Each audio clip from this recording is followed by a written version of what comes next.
All right, let's set the scene. Imagine the heavy, humid air of 1850s Charleston. We're talking grand balls, but even grander secrets. And right in the middle of it all, a story of poison, vanity, and just incredible courage is about to be sewn, literally, into the seams of a single, spectacular dress. So let's unravel this dark and fascinating tale together. You know, this line just perfectly captures the whole story. For one woman, this night, it was supposed to be a total triumph, the thing that would secure her future. But for another, it was a meticulously planned trap, a final, desperate gambit for justice. Okay, so at the heart of this story, we have two women. First, there's Elellanena Vance. She's the mistress, and she is just drowning in debt and vanity. And then there's Sarah, her enslaved seamstress, an absolutely brilliant artist who's been promised her freedom for one last job. So, Elellena's demand, it sounds simple, but it's absolutely monstrous. She wants a gown of this impossibly vibrant green, a color that would literally make her glow, the kind of dress that would make every other woman in Charleston just choke with envy. And get this, the task required a staggering 500 yards of silk. It wasn't a dress, it was an emerald monster of a gown. And the source of that brilliant, incredible color? It was a pigment called Paris green. Now, this stuff was famous for its vibrant hue, but it was just as famous for being deadly. It was basically a beautiful nightmare, mixed from copper and arsenic. Yep, arsenic. And here's the kicker. Elellanena knew it was dangerous. She just didn't care who it hurt as long as it wasn't her. I mean, the contrast between their two worlds was just absolutely brutal. While Elellana is fussing over the glow of the fabric and making the waist tighter, Sarah is literally dying to create it. The fumes from the dye were just destroying her lungs, and the arsenic was eating away at her skin, leaving these horrible weeping sores and a permanent sickly green stain. But here's the thing. This toxic dress, it was only the most visible poison in the Vance household.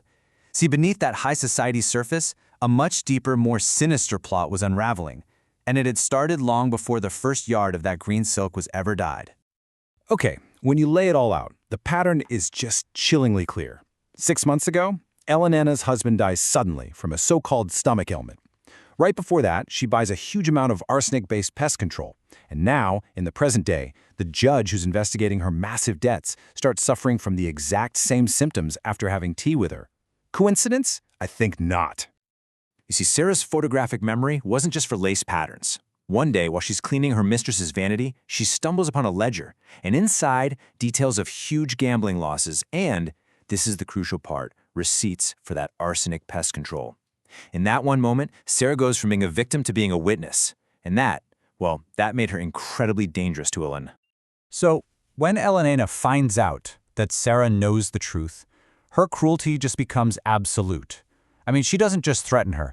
She takes the signed manumission papers, that one single piece of paper that represented all of Sarah's hopes and dreams for freedom, and she just calmly tosses them into the fireplace, watches them turn to ash. But the final, absolutely devastating blow comes from the house butler Silas. He finds a bill of sale. It turns out Elellanena hadn't just burned Sarah's freedom papers, she had already sold her to the brutal turpentine camps, a place that was basically a death sentence. And when Sarah hears this news, all of her fear just vanishes. It's replaced by this cold, burning resolve. Why? Because she has absolutely nothing left to lose. And this, right here, is where the seamstress's gambit truly begins. Sarah makes a decision. She's going to take the very instrument of her torture, this toxic, beautiful dress, and turn it into a weapon of meticulous, undeniable justice. Her plan was just brilliant. Okay, check this out. First, she hides the proof, the receipts and ledgers, sewing them right into the lining of the bodice. Then, she swaps the real arsenic in Elellena's personal vial with harmless flour. Next, she weaponizes the starch for the petticoats, mixing the real arsenic powder into it. And finally, for the masterstroke, she plants that now empty swapped vial in a hidden pocket. She was literally sewing a legal and lethal trap. So, everything comes to a head on the night of the governor's ball. All of Charleston's elite are there, totally clueless that they're about to become the jury in a murder trial, with the key piece of evidence being worn by the defendant herself.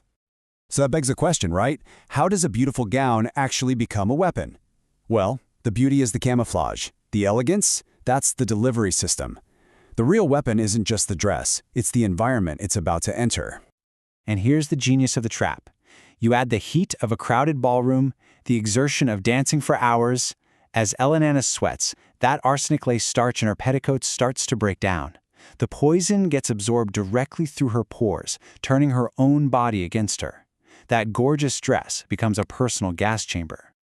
So as Elellanena is dancing, thinking she's the queen of the ball, the trap starts to spring. The skin starts to itch. Her vision gets a little blurry. She probably just dismisses it, right? Oh, it's the heat, or this corset is too tight. She has no idea she's experiencing the very same poisoning that she's inflicted on so many others. And then the confrontation. It is explosive. Dr. Thorne, the physician who's been suspecting foul play, bursts into the ball, and with him is a dying Sarah. He strides right into the middle of the dance floor and just exposes Elellena's crimes in front of absolutely everyone, declaring that her beautiful dress isn't a dress at all. It's a toxic shroud. And then comes the mic drop, the undeniable scientific proof. Dr. Thorne pulls out a chemical reagent and sprays it on the hem of her gown. And right there, in front of all of Charleston's horrified elite, that brilliant emerald green bubbles and fizzes and turns into a foul obsidian black. The beautiful illusion is just shattered. But really, the most powerful moment of the entire night belongs to Sarah.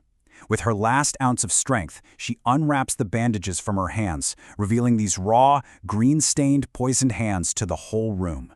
Her voice is barely a whisper, but her words just echo like a cannon shot. Look in the seams.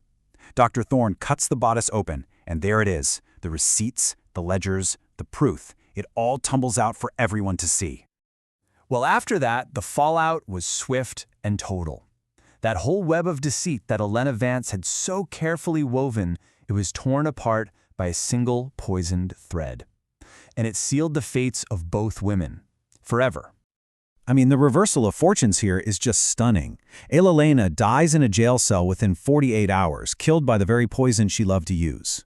Her final words? She asked for a mirror. As for Sarah, she was declared a free woman by law. She was even awarded funds from the Vance estate, which she used to move north and open her own cotton shop in Philadelphia. She could finally breathe air that wasn't trying to kill her. And that really is the question this whole story leaves you with, isn't it? When the systems of power offer you no justice whatsoever, where is the line between revenge and righteousness? Sarah was denied her freedom, her health, nearly her life, by a system designed to protect her tormentor. Her solution was, in a way, both a perfect revenge and a perfect delivery of justice. It really makes you wonder, when you're facing absolute evil, what choices become not just acceptable, but necessary?